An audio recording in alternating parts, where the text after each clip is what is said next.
Well, thank you very much, Chairman Foster, and thank you for holding this hearing on an extremely important topic.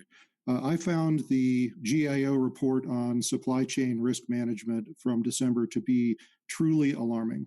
And the thing that stood out to me about that report was the finding that of the organizations the GIO looked at, they identified core supply chain risk management best practices, and then went through 23 different agencies looking at how many of those best practices were being implemented. And this is what stood out to me. For over half of the organizations, none of the best practices were being implemented.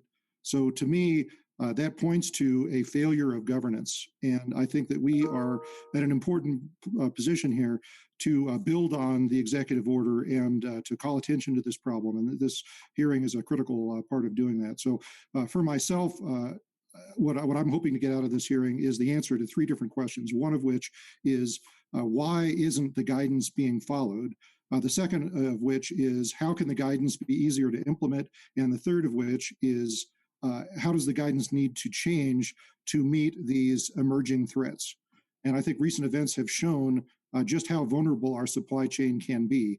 I think as we conduct this hearing, we're going to find that our organizations fall into three different categories. We have organizations that are federal agencies, we have organizations that federal agencies contract with, and then we have organizations that are private industry organizations, but still have a significant impact on our supply chain. And I think that those organizations also need to be included in this discussion. The Colonial Pipeline incident of the last couple of weeks, I think, really graphically illustrates just how big those risks are.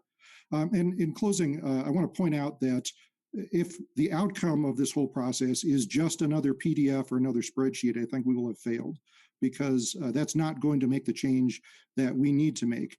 I really think we're going to have to take a more proactive approach at highlighting what the vulnerabilities are and at helping organizations evaluate for themselves which of those best practices and guidance are being followed and which are not. And I'm hopeful that we can do that in a way that really doesn't resemble over-regulation, but is really government being helpful.